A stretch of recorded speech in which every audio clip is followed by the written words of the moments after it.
Bien, el cáncer gástrico es un tema muy importante, ¿ya? Eh, es algo que van a ver toda su vida, sean gastroenterólogos o no, ¿ya?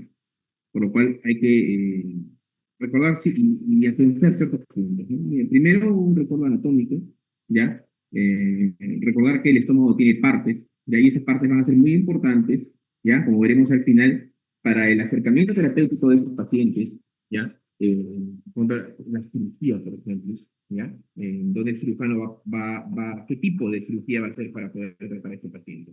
Pero recordar que el estómago tiene partes, el fondo, el cuerpo y el antro, ¿no? ¿Ya? El cuerpo tiene obviamente una curvatura mayor, una curvatura menor, hay una zona cardial, también hay obviamente lesiones en pacientes endocardias que pueden extenderse, ¿no?, al esófago, ¿ya? Tumores, ¿no?, cánceres en el antro pilórico, ¿ya? Pueden extenderse incluso a veces por el canal pilórico. ¿Sí? ¿Ya? Tumores en cualquier parte del cuerpo o del fondo gástrico, ¿ya? Digamos que una posibilidad siempre. Y de acuerdo a ello, ¿ya? Se va a hacer el tratamiento quirúrgico. El corte que ven adelante, al costado derecho es básicamente para hacernos recordar porque tenemos en un corte histológico la mucosa, submucosa, muscularis externa y serosa. ¿Y para qué es importante eso? Porque probablemente ya han escuchado que se puede hacer resecciones endoscópicas en mucosas, ¿ya? De lesiones que están localizadas, ¿no? Que no han sobrepasado la mucosa, que no han llegado a la muscularis, a la esclerosa, ¿ya? Y se puede resecar de manera endoscópica evitando así una cirugía, ¿ya? Lo cual también es muy importante que sepamos porque a medida que avanza el tiempo pues, y las técnicas y los insumos se vuelven más económicos y hay más capacitación, ¿ya? Al respecto, ¿ya? Se va masificar, ¿no? Entonces, el cáncer gástrico, recuerden que puede ser de varios tipos. Puede ser un adenocarcinoma, un linfoma, un tumor de Gis, un tumor neuroendocrino o un tumor carcinóide, ¿no?, que es un neuroendocrino. Entonces, dependiendo del estirpe, ¿no? ¿Ya? Si es un estirpe de adenoma, de células linfocíticas, linfoma, que es un neuroendocrino, glisocarcinoma. Pero el 95% de esto pues, corresponde a adenocarcinoma, el tipo histológico más frecuente que ustedes van a ver, ¿ya? Es más frecuente en hombres, ¿ya? Es una causa frecuente de mortalidad. Nosotros estamos dentro de ese porcentaje, ¿ya? Igual que Asia, habrán escuchado de repente los japoneses, ¿no? ¿Ya? Los chinos tienen también mucho más riesgo de cáncer gástrico, en parte por la alimentación, en parte por genética, Europa Central, y obviamente, si se agarra en un estadio pues, donde está avanzado, ya, tanto localmente como metastásico, localmente significa que ha infiltrado ganglios, ¿no? Locales, o es metastásico, pues en otros órganos, pues ya es metastásico. Eso solamente para recordar, ya, que en Sudamérica, en global, entre hombres y mujeres, la tercera causa, ya, de cáncer, ya, cuando juntamos hombres y mujeres. Sin embargo, recordar que la incidencia aumenta en mayores de 60 años, ¿ya? De esto de acá, aunque, y eso es muy importante, chicos, ¿ya? No es absoluto, ¿no? Yo personalmente he visto cánceres en pacientes de 40, 50, ¿ya? Y desgraciadamente las edades van bajando. En colon se van a dar cuenta que es lo mismo, las edades van bajando poco a poco. Antes se tamizaba a los 60 años, luego a los 55, luego a los 50, ahora a los 45. Entonces, poco a poco va a ir bajando, porque tal vez por el procesamiento de alimentos, ¿ya? Entre otras causas, que deben estudiarse, obviamente, estos cánceres están apareciendo en personas jóvenes. En el mundo, ojo, el adenocarcinoma gástrico es la segunda causa de muerte por cáncer de ambos sexos, y en Lima Metropolitana es la primera causa de muerte de cáncer por ambos sexos. Esto también es muy importante, ¿no? ¿Ya? La escala de Correa, ¿ya? Se le llama, en el cual podemos ver cuál es la historia natural de un adenocarcinoma, ¿ya? El epitelio normal, por una injuria, y la injuria suele ser en mayor medida el Helicobacter pylori. Sin embargo, también puede haber injurias por carga genética, puede haber injurias por consumo, de repente mucho consumo de ahumados, por tabaco, entre otras, pero principalmente por el Helicobacter pylori, se va a generar una gastritis crónica. Esa gastritis crónica eventualmente puede llevar a muerte celular, lo cual genera atrofia, lo cual lleva a una metaplasia, que luego puede evolucionar en una displasia de bajo al grado, de alto grado, y finalmente en una adenocarcinoma. Tiene que ser cáncer. Esto lo podemos ver con libros histológicos, ¿ya? Entonces,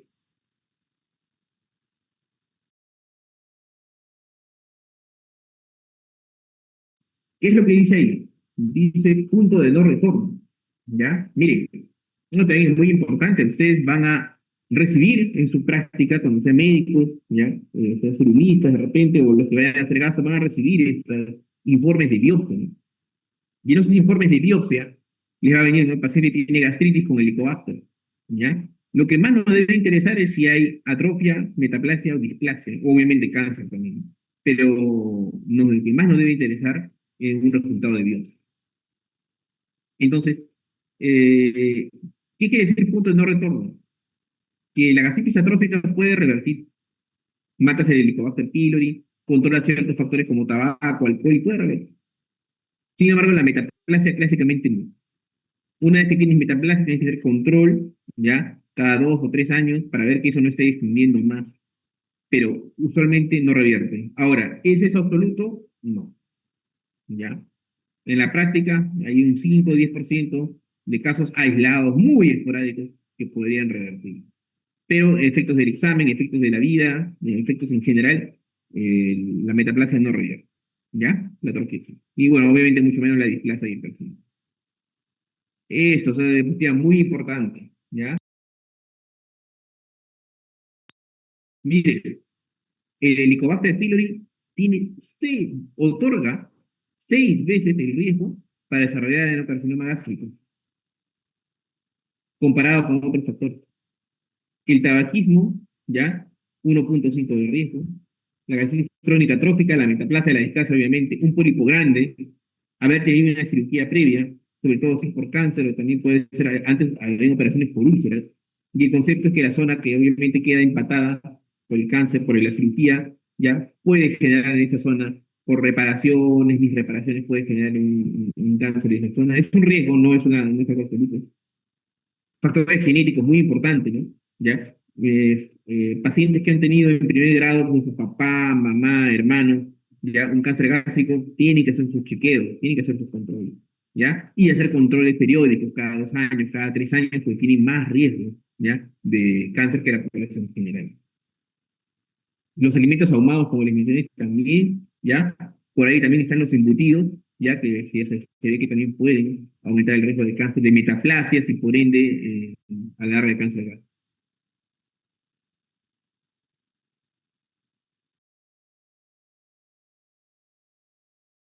Ok, esta es la clasificación de Borman, ¿ya? Ahí por ahí en las prácticas me han preguntado mucho sobre la clasificación de Borman, ¿ya? Una clasificación muy importante, más que todo para el cirujano. Claro, nosotros como gastroenterólogos, endoscopistas, lo encontramos, lo vemos, le ponemos nombre y apellido de Borman 3, ¿ya? Pero al cirujano le sirve sobre todo por la profundidad, para ver qué tanta probabilidad hay infiltrado de estos ganglios, ¿no? Pues como pueden ver arriba, un Borman 1 es una lesión polipoidea. Hasta a veces se confunde con un pólipo muy grande, pero tiene características, ¿no? Características específicas, ¿ya? El Borman 2 es una lesión ulcerada, como pueden ver ahí en la flecha, y el Borman 3 es una lesión ulcerada, pero que sus bordes están infiltrando alrededor, como pueden ver en la figura 3, y la linitis plástica es una infiltración difusa, ¿ya? Que infiltra toda la pared del estómago. Esta clasificación es muy importante, nosotros lo solemos usar bastante, ¿ya? Porque ayuda a los enfermeros principales al afrontamiento de esta lesión.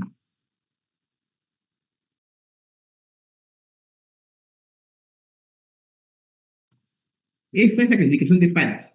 La clasificación de Paris, a diferencia de la Borman, que es una clasificación pues, macroscópica, ¿no? Es una lesión grande, ¿no? ¿Ya?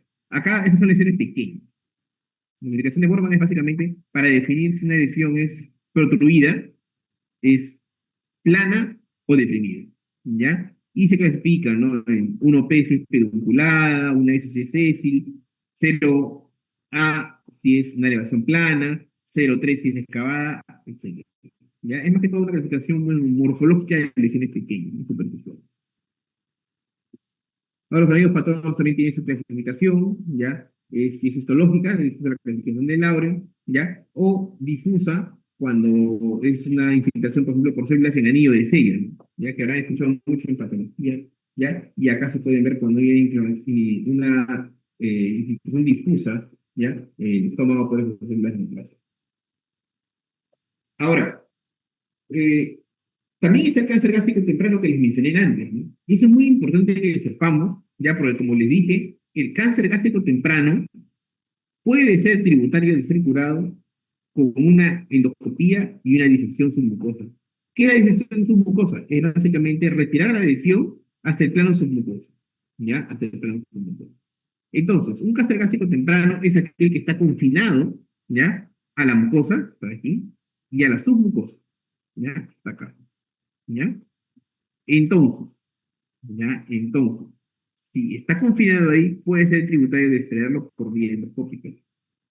Si esa lesión ha infiltrado más allá, ¿ya? A la muscular externa, no, ese ya no se puede resecar, o si hay evidencia de infiltración, ¿ya? De infiltración de los ganglios linfáticos, tampoco, ya no se puede extirpar. Ese cáncer se va a ir por los ganglios y se va a extirpar. El cáncer gástrico avanzado, pues como le digo, ya compromete la muscular propia, la traviesa, la serosa, la denticia, etc.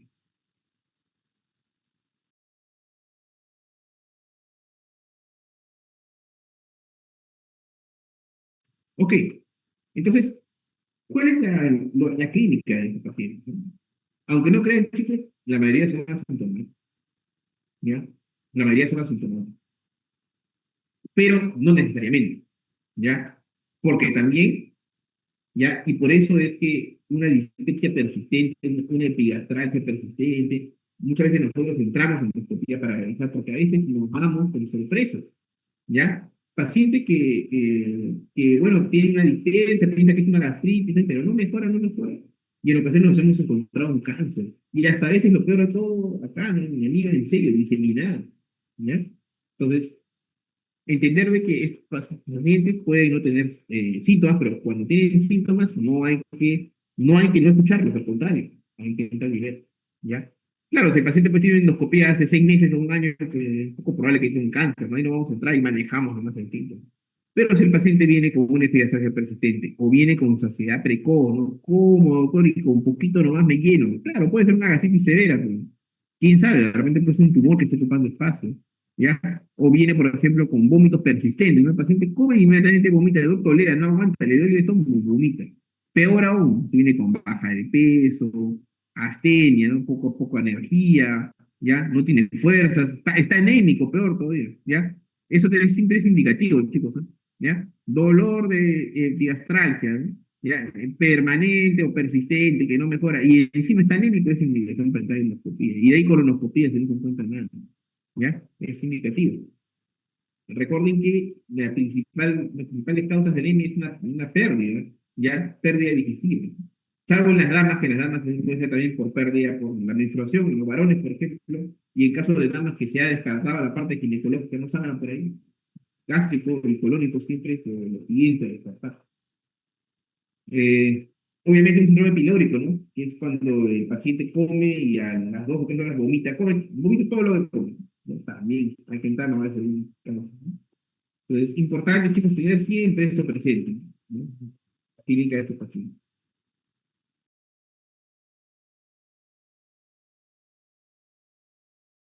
Bueno, ahora, bueno, tal vez es un poquito lógico, ¿no? Pero el diagnóstico y método de elección, chicos, es la endoscopía. No hay otro método tan preciso para el estómago al menos como la endoscopía, ¿ya? Sí, claro, actualmente se están diseñando cápsulas endoscópicas, ¿no? ¿Ya? Cápsulas endoscópicas para que actualmente se usan para el intestino delgado, ¿ya? Recuerden que en endoscopía llegamos hasta el duodeno y en colon llegamos hasta el ciego, ¿ya? Y el resto no está sin explorar, entonces usamos una cápsula endoscópica. Pero actualmente se están usando cápsulas endoscópicas para el esófago, para el colon, ¿ya? De repente en algún momento llega para el estómago, pero por el momento la endoscopía es en elección, ¿ya? Entonces, eh, en las guías y en lo personal, ya mínimo 6 y 8 biopsias de la lesión, ahí pueden ver a la derecha una lesión que le han puesto un colorante, ¿ya? Un miocarmín le han puesto de colorante para delimitar mejor la lesión, ¿no? ¿Ya? Y ahí lo pueden ver bien clarito, ¿no? Con la tinción, cómo está localizada ahí esta lesión.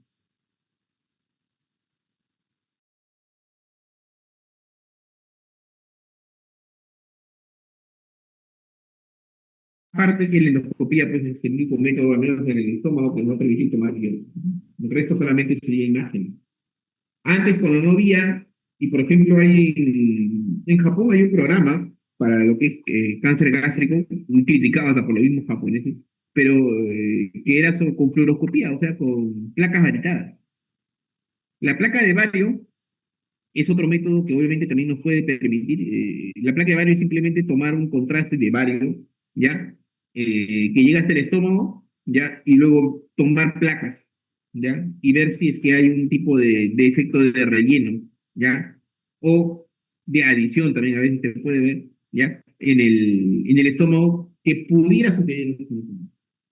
Pero se te escapan los cánceres tempranos, no es tan, no es lo mismo como un jamás, ¿ya? Entonces, por eso, incluso en Japón, que instaló ese programa hace tiempo, ¿no? ¿Ya? Recuerden que los programas de tamizaje, ¿ya? Tienen que ver bastante con costo y efectividad, ¿no? Entonces, imagínense, es imposible, ¿ya? Incluso para una economía como la japonesa, que es mejor que la nuestra, y que tienen alta chance de tamizar a todos, que todo sea endoscopía de cierta edad, no se puede, ¿ya? Parecía sencillo, pero no es así. ¿Eh? Entonces, ¿qué hicieron? Hicieron el tema de la placa de bario, pero aún así no es tan extendido. Nada, muchas veces la gente quiere pagar ahí su endoscopía por el temor que tienen para el tema de cáncer gástrico. Bueno, la estadificación, eh, cuando tienes un paciente con cáncer gástrico, lo que quieres ver es básicamente si ese cáncer se ha diseminado, ¿ya? Necesitas una tomografía de todo el cuerpo, tórax, abdomen y pelvis contrastada para ver si es que hay metástasis, en pocas palabras, y si va a ser tributario clínico, ¿ya? Hay dos marcadores, el CEA y el CEA 72-4, siendo el CEA lo que más se usa, pero no son específicos para cáncer de estómago, son para seguimiento. Y también podemos usar la ecoendoscopía, que es la que vemos allá a la derecha, para ver la profundidad, ¿no? Para ver si este tumor se ha extendido más abajo, ya ha afectado capa muscular, donde ya no sería tributario, ¿ya? De extracción endoscópica, ¿no? Denme 30 segundos, por favor, un segundito. En cuanto a la estadificación, ya, recordar que este es más oncológico, recuerden que hay un estadiaje TNM, que básicamente lo que te dice es si hay metástasis a distancia, bueno, y colocas un punto, es un M1, ya, y básicamente de acuerdo a la profundidad, ya, si el tumor ha invadido, pues, ¿no? Capa muscular, su mucosa, o sea, la serosa, ya le pones una clasificación de T. Y si hay compromiso nodular, ya, de los nódulos linfáticos regionales, también, ¿no? Corre el número, ¿no? Si es más de 15 es un N3, si es entre 7 y 15 es un N2, etc. Y el tratamiento, chicos, bueno, el tratamiento puede ser endoscópico, quirúrgico, quimioterapia paliativa, ¿ya? El tratamiento endoscópico es lo que ya les mostré ya les hablé hace un ratito, ¿ya? Básicamente es la extirpación del tumor si este no ha pasado, ¿ya? Más allá de la submucosa. En pocas palabras, el tratamiento endoscópico es para cáncer gástrico temprano, cáncer gástrico temprano, ¿ya? Dos métodos específicos, ¿ya? Pero digamos que el más usado, ¿ya? Disculpen, acá se ha movido un poquitito, ¿ya? El de abajo es la disección endoscópica submucosa, ¿ya? Ha tapado ahí la imagen. El de arriba es una mucosectomía, que simplemente es una extracción con masa simple, que se puede usar en algunos casos para cáncer gástrico temprano, pero lo que más se usa es lo de abajo, ¿no? La disección endoscópica submucosa. Se hace un marcaje de la lesión, se inyecta una sustancia que eleva la lesión, se hace una primera incisión, luego una disección en la submucosa, por eso se llama disección endoscópica submucosa, ¿ya? Una disección en la submucosa que se ve justamente hacia azulito, ¿ya? Y luego de haber disecado y sacado eso, se adquiere el espécimen. Este espécimen, ojo, incluso, ¿ya? Incluso en las manos más expertas, incluso en Japón, en siempre hay la posibilidad de que sí haya invadido los bordes, ¿ya? Si ha invadido los bordes, se puede intentar otra disección o ya de punto ya quirúrgico, ¿ya? Pero esto es muy importante, ¿ya? Disección endoscópica, cáncer gástrico temprano. Ahora, el tratamiento quirúrgico, ¿ya? Va a depender, como les decía al principio, ¿ya? Dónde está localizado. Si el cáncer está en el antro, ¿ya? Usualmente puedes preservar el cuerpo, empatar el cuerpo con el duodeno, ¿ya? Y, y hacer una gastrectomía subtotal, que se llama. Una gastrectomía subtotal. Puede ser Bilirrubino o más usado ahora Bilirrubino. Sin embargo, si ya está comprometido el fondo del cuerpo gástrico, usualmente es total, una gastrectomía total, como pueden ver acá, en donde ya se empata el esófago con la asa intestinal. Si hay metástasis de distancia, o el cáncer ha invadido el peritoneo, o comprometido grandes vasos, ¿ya? Grandes vasos, como el tronco celíaco, no, ya no hay manera, este cáncer no va a ser operable y ya solamente ya es sólido y resecable. El tratamiento, ¿ya? Se puede usar la quimioterapia también adyuvante o neoadyuvante. La quimioterapia adyuvante es la que se usa luego de la cirugía para matar algún tipo de rezago de célula cancerígena y impedir su resurgimiento. Sin embargo, la neoadyuvante es cuando se da antes de la cirugía para abarcar, para reducir la carga del tumor, ¿ya? Y luego operar al paciente, ¿ya? Entonces ahí tenemos dos tipos de quimioterapia. El tratamiento paliativo en estos pacientes, porque desgraciadamente hay pacientes que por su edad o por su compromiso, compromete grandes vasos, no se puede operar, bueno, tienes que alimentarlo, ¿no? El paciente no, o sea, tienes que mantener su material obvio, tienes que alimentarlo. Entonces tienes diferentes opciones, ¿no? Si es que no está obstruido, por ejemplo, el pase de una sonda, pues poner una sonda, puede ser nasogástrica, nasoilineal, ¿ya? Pero si es que está obstruido, por ejemplo, el píloro, no puedes pasar la sonda nasoilineal, la nasogástrica, ¿ya? Entonces ya le pones una sonda de yeyunostomía o gastrostomía, como pueden ver aquí, ¿ya? Entonces los cirujanos ponen una sonda de yeyunostomía para bypassar el píloro, bypassar el antro, ¿ya? Y las primeras porciones del intestino, indirectamente enviarle la nutrición al yeyuno. Lo otro es manejo del dolor, pues estos cánceres suelen doler desafortunadamente, ¿ya? Y sobre todo el sangrado, ¿no? Los pacientes cánceres gástricos sangran bastante, ¿ya? El paciente viene por emergencia porque, bueno, sigue sangrando y de repente es inoperable, ¿no? ¿Ya? En ese caso se transfunde al paciente, ¿ya? Aún no tenemos masificado, pero hay lugares, ya clínicas también en el extranjero hay una sustancia que se llama hemospray, ¿ya? Que básicamente lo que hace es como se pasa por el endoscopio, es como un chisguete que se pone en la lesión y coagula y cauteriza inmediatamente los vasos y el paciente deja de sangrar. Claro, es una medida temporal, costosa, ¿ya? Pero al menos el paciente no sangra, ¿no?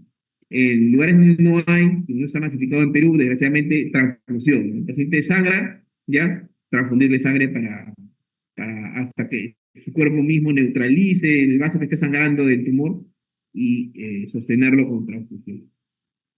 ¿Sí? Y listo, chicos. Eso sería todo lo que les quería decir sobre cáncer gástrico, un tema muy importante, ¿ya? Pero ahí lo he condensado como para que puedan, eh, digamos, que saber lo más importante, ¿no? que manejamos de esta entidad, ¿no? Muy frecuente. ¿Alguna pregunta, chicos? Doctor, tenía una consulta Sí, sí, doctor, eh, díganme. respecto al tratamiento cuando se hacen el tema de operaciones, mencionó ¿Ya? la gastroctomía. En este caso, también se podría hacer, estaba leyendo y habían otros que también se hacían linfadectomía, linfadenectomía, Linfadenectomía. sí, o no se consideraría en ese punto. Sí, la linfadenectomía lo que pasa es que, o sea, cuando ya entras a sala, ya, el cirujano puede ver si es que en vivo, si es que hay compromiso de los ganglios linfáticos alrededor, ¿ya? Eh, si hay compromiso, hace linfadenectomía, o sea, saca los ganglios del plexo celíaco, por ejemplo, ¿ya? O que pueden estar comprometidos, ¿ya? En pos de curar al paciente, ¿ya? Y la idea es, obviamente, que este paciente, ¿ya? se controle, ¿no? O sea, no es que le haces la cirugía del cáncer y luego ya te olvidas del paciente, ¿no? Estos pacientes se controlan la primera vez a los 6 meses, de ahí al año, y ahí poco a poco vas espaciando para ver si es que ha habido resurgimiento, ¿ya? O sea, eh, el key con la cirugía es curarlo, pero también hay riesgo de resentimiento en estos pacientes, ¿no? Es un antecedente que tienen. Así que se le va controlando después para descartar esa posibilidad, ¿no? Que hay un resurgimiento de la enfermedad. Pero sí, doctor, sí se hace esto. Correcto, muchas gracias. Ujú. ¿Alguna otra pregunta, chicos?